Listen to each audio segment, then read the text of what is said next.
Ambrose's sister Marcellina was vowed to virginity in 353.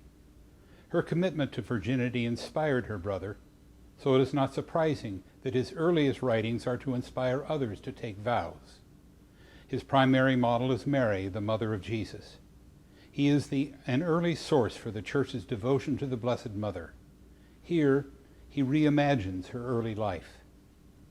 This is what Ambrose wrote. Let then the life of Mary represent a virginity for you, set forth as it were in a portrait, from which, as if from a mirror, the appearance of chastity and the form of virtue is reflected.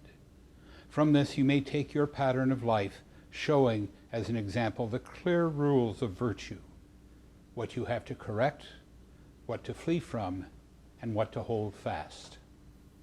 The first thing which kindles ardor in learning is the greatness of the teacher, and what teacher is greater than the Mother of God? What more glorious than she whom glory itself chose?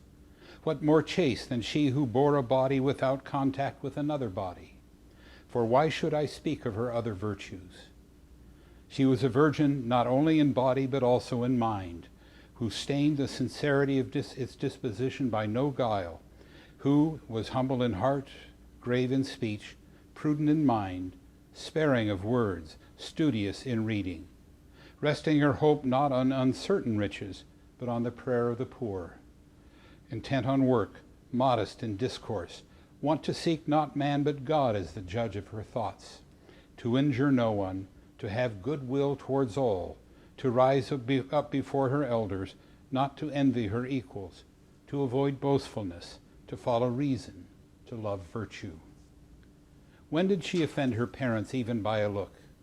When did she disagree with her neighbors? When did she despise the lowly?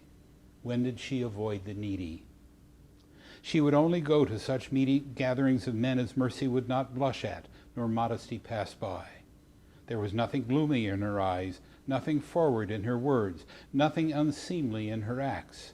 There was not a silly movement, nor unrestrained step, nor was her voice petulant. Thus the very appearance of her outward being might be the image of her soul, the representation of what is approved. For a well-ordered house ought to be recognized on the very threshold, and when one first enters, it should be evident that no darkness is hidden within. Thus our soul, unencumbered by no bodily restraints, may shine outward like a lamp placed within.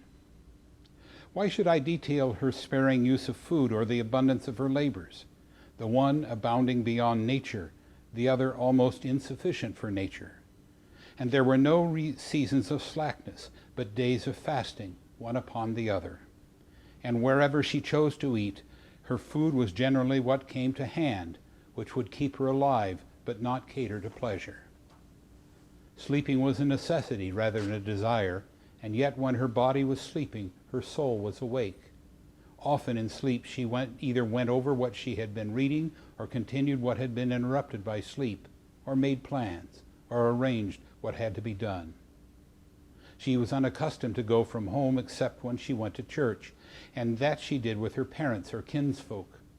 Busy and private at home, or pressed upon by the crowd in the marketplace, yet with no better guardian than herself, dignified in her gait and countenance, with each step she took, she grew in grace.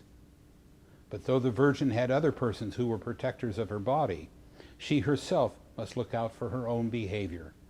There will be many from whom she may learn, but she can learn many points if she be her own teacher, who possesses the perfection of all virtues, for whatever she did was a lesson. Thus Mary paid heed to everything as though she were advised by many. Thus she fulfilled every obligation of virtue, not so much to learn as to teach.